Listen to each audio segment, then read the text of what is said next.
في عالم اسمه شينياجامي، شوف شخص اسمه ريوكا، ده حاطط الأرواح واقف بيبص على عالم الأموات اللي هو القائد بتاعه. وبعد كده بيظهر لايت بطل قصتنا في مدرسة قاعد واخد ركن مع نفسه، بيفكر وهو قاعد بيلمح من الشباك كتاب اسود بيقع. وبعد كده بيخلص مدرسته ويمشي ويشوف الكتاب اللي شافه راح فين. بيلاقيه مرمي على الأرض، بيمسكه بيبقى مكتوب فيه مذكرة الموت. يفتحوا يقراه، يبقى مكتوب ان اي حد تكتب اسمه في الكتاب ده او المذكرة دي بيبقى مصيره الموت. فما بيصدقش الكلام، يرميه ويمشي. يفضل يفكر في الكلام، فبنلاقي الكتاب في شنطته فعلا. وبيرجع البيت ويقعد يقرا الكتاب ويعرف انه لو كتب اسم الشخص اللي عايز يموته بالطريقة الموت اللي هو يكتبها، هيموت بنفس الطريقة اللي كتبها الكاتب اللي هو يعني لايت لو كتبها. فلو ما كتبش سبب الموت فهيموت بنوبة قلبية. وكمان في 6 دقايق إضافية عشان تكتب تفاصيل أكتر وأكتر. وبيسيب الكتاب يروح ينام على سريره، بيفكر في الكلام وبيتريق برضه عشان مش مصدق اللي هو قراه بالظبط. فبيقوم فجأة يروح جايب قلم وفتح المذكرة، وبيفكر من ساعة الحظ اللي هيموته. وبيظهر فجأة على التلفزيون إن في مجرم في المكان محتجز رهاين، والنشرة بتعرض اسمه وشكله. فبيكتب لايت اسمه على الكتاب من غير أي تفاصيل، تجربة يعني. ويبدأ يراقب المكان عشان يشوف هيموت بعد 40 ثانية ولا يطلع كلام فاكس. وبيعدي الوقت ويفكس الكلام وما يصدقش. لكن فجأة الرهان بيخرجوا والشرطة بيدخلوا المكان، تقول النشرة إن المجرم طب ساكت. وبيتصدم لايت وبتنده عليه أمه عشان هو يروح مدرسته اللي هي بتاعت بالليل، يحضر حاجته ويحط الكتاب في شنطته ويحاول يجرب تاني على ناس تكون شريرة قوي. ويروح مدرسته ويفكر في مين اللي يكتب اسمه في المذكرة. يشوف قدامه واد اسمه سودو، يفكر انه يكتب اسمه لكن بيرجع في كلامه. وبيمشي في الشارع وتظهر بنت بيتلموا عليها شوية عيال سيس، بيعكسوها ويمسكوها ويقطعوا هدومها. وبتصرخ البنت لحد ينقذها. فبيشوف ليلة المنظر وبيكتب أساميهم في الكتاب ويموتوا كلهم في حادثة. وبنشوف حاصد الأرواح اللي هو ريوكا متضايق بسبب الكتاب بتاعه اللي وقع منه. وبيسألوا مساعدينه عن الكتاب واقع فين، يقول لهم عند عالم البشر. وبيطير عند عالم البشر بيدور على الكتاب. يرجع لايت من المدرسة يوري لأمه درجاته، وبيطلع الأول في المدرسة. وبتفرح أمه كالعادة كل سنة، ويقول لها إنه راح يذاكر في أوضته ومش عايز حد يقاطعه أو يشغله، طبعا مش المذاكرة. يمسك الكتاب بيبقى ملان أسامي ناس كتيرة قوي. وبيظهر ريوكا ويتخض لايت من شكله، يقول له إنه تشيناجامي وصاحب الكتاب ده اللي هو يعني ريوكا، وفاكر إنه متفاجئ من الكتاب. فيرد عليه لايت إنه لا متفاجئ ولا حاجة، ده كان مستنيه من زمان وكان عارف عن الكتاب بتاع الشينيامجية ده حقيقي.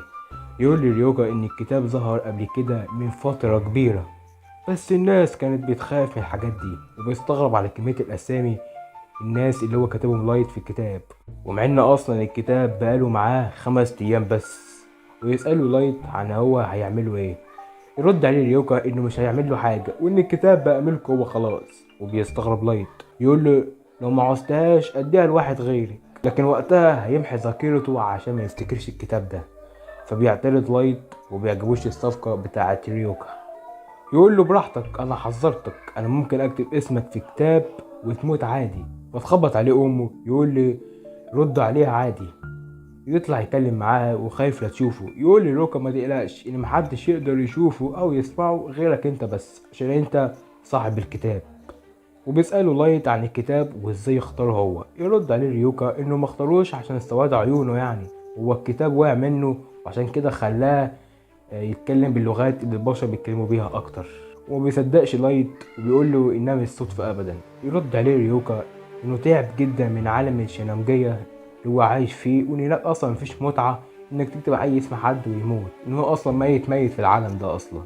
ويمسك الكتاب ويسأله عن اسم الراجل سايق العربية اللي مات بسكتة قلبية. يقول له لايت ان دي احلى حاجة في الكتاب انه كتب اسماء المجرمين. ويقول له انت بتعمل كده ليه؟ يقول له انه بينفذ حكمة العدل، انه تعب من العالم اللي عايش فيه ويخلص على اي حد فاسد عشان فرح انه ينفذ خطته في العالم ده. ويكتب اسم ورا اسم ورا اسم لحد ما يخلي كل الناس تخاف تعمل الجريمة.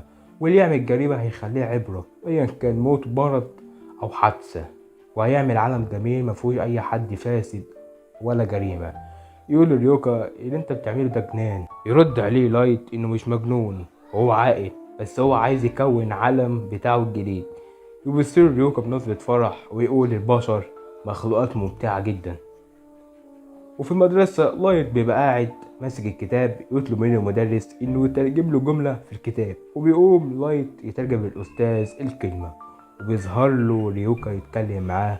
وبعدين بيخرج من المدرسة يتكلم معاه ريوكا، يقول له انه مش عايز يتكلم عشان عارف انه هيكلم نفسه، ويروح بيته ويكتب في الكتاب اسم مجرم قتل صاحب المطعم بالسكينة.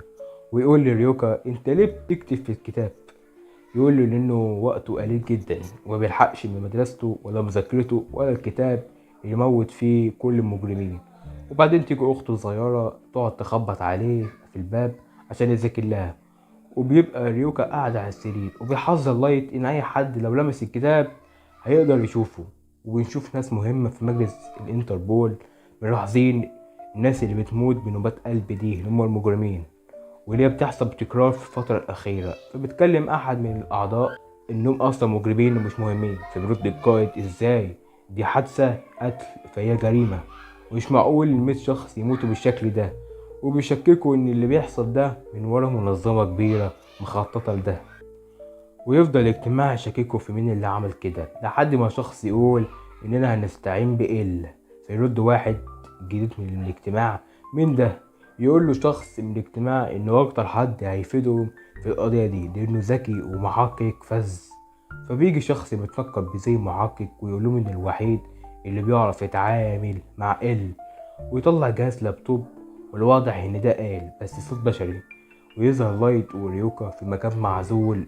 يقول لريوكا للايت ايه اللي جابه المكان الغريب ده؟ يرد عليه لايت انه قلقان بشأن الكتاب ده ولازم يخلص منه عشان لو وقع تحت ايد حد ما يأذيش عيلته، ويولع النار.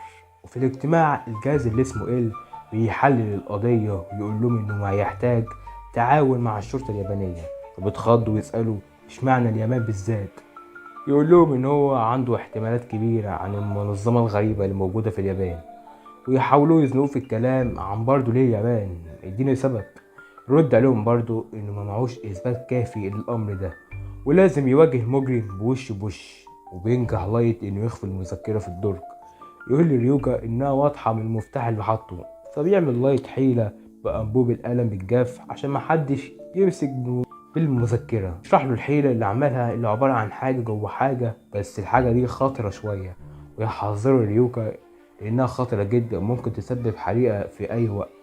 يرد عليه ريوكا بثقة يقول له ما تخافش. في الشارع الناس كلها فرحانة باللي بيحصل مع المجرمين اللي بيموتوا بسرعة. بنشوف ميتي ماسكة تليفونها، بنشوف موقع اسمه كيرا بتبعت فيه رسالة ان هو يقتل مجرم يعني. اللي بنشوف برضو ان لايت هو اللي عامل الموقع عشان يكافح الجريمة ويكتب اسامي المجرمين اللي الناس بتبعتهم على الموقع. وبيشرح لايت لريوكا عن الموقع اللي عمله عشان لو حد من الشرطة او من الامن ما يشكوش انه مجرم وبيعمل كده. وبيظهر بث مباشر لشخص من الانتربول بيحذر صاحب الموقع اللي اسمه كيرا اللي هو لايت بالعبث انه بيقتل الناس من غير ذنب. يقول ليوكا ان ممكن يقبض عليك. يفكر لايت ويطلع قلم يقول له ده لو لحق اصلا، ويكتب اسمه في المذكرة وبعد 5 ثواني وبيموت. وبيظهر الالكتروني بيحذر كيرا يقول له انه لو هو موت الضابط هتبقى عقوبته الاعدام. وبيمسكه من ايده اللي بتوجعه ويقول له موتني، ويقول له انه مش هتعرف لان هو اصلا اسمه مستعار، واصلا في كذا واحد اسمه ال فمش هيعرف. لو كتب اسمه كل اللي اسمه ال هيموتوا من غير ذنب. والناس بتبص على الشاشة في الشوارع وبيتابعوا اللي بيحصل. ويقول ال عن صاحب الموقع كيرا انه في اليابان ومن المنطقة اللي بيسجلوا فيها البث المباشر، والمحققين اللي في الاجتماع الانتربول متابعين اللي بيحصل وهم مصدومين. ويحذروا تاني ال ويقول له هنتقابل تاني يا كيرا. ده كان ملخص اول حلقتين من انمي ديس نوت. لو عجبك الشرح او الملخص الانمي متنساش تعمل لايك واشترك في القناه. لو عايزين اجزاء تانية من ديس نوت اكتبوا في التعليقات عايزين جزء تاني.